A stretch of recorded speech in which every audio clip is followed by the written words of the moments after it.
Sir Keir Starmer branded the riots clearly racist as he doubled down on criticism of those involved in disorder.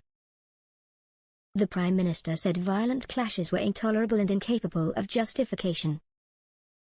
Sir Keir met with the Chief Constable of the Police Service of Northern Ireland during a flying visit to Belfast on Monday, and faced calls to bolster police forces. Sir Keir noted that many PSNI officers had sustained injuries trying to quell the recent unrest. At least 20 police officers were injured in a spate of violent incidents across early August in Northern Ireland. Bricks, petrol bombs and other missiles were thrown at officers as anti-immigration protests brought wider unrest to areas such as Belfast and Londonderry. Cars were set alight and a number of businesses were severely damaged. He said, "My purpose was to say to them thank you for what they have done. We make big asks of them. They step up and they deserve our thanks," he told reporters during his visit to the PSNI Training College in East Belfast. "I've also had the chance to speak with the PSNI senior leadership about the challenges that they face and the support that they need. And then, third, and very importantly, to speak to some of the communities most impacted about the fear that they have, the anxiety that they have about the recent disorder. The disorder is intolerable. It is incapable of justification. It's clearly racist and it does not represent the modern, forward-looking Northern Ireland that I know that this place is." The Prime Minister said he would work with the PSNI and all communities to address the disorder and its consequences. But John Boucher, the head of the PSNI, warned the disorder could continue and begged for more money for his force.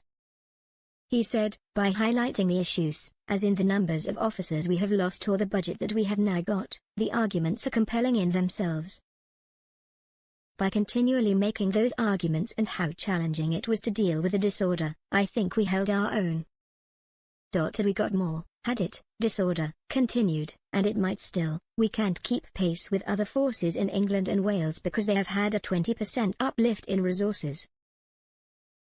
We have been left so far behind. We have to get the resources in to allow us to police Northern Ireland. Our police officers are from our society, in the way that everyone deserves." The PSNI requested the support of scores of officers from Police Scotland to help with the response to the unrest. Asked about the condition of the injured police officers, Mr. Boucher said, "The injured officers are okay.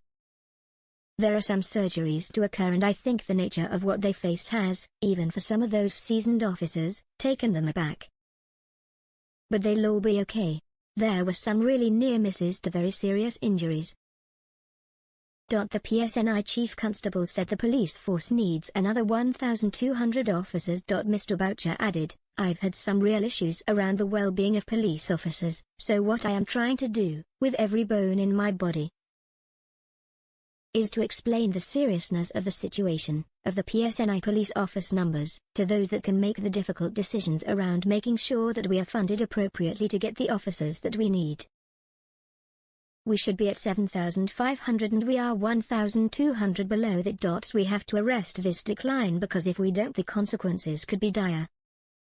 We are dangerously beyond the point of where we should be." Asked if the PSNI can continue to deliver the current service without more funding, he said, "No, we can't, quite simply.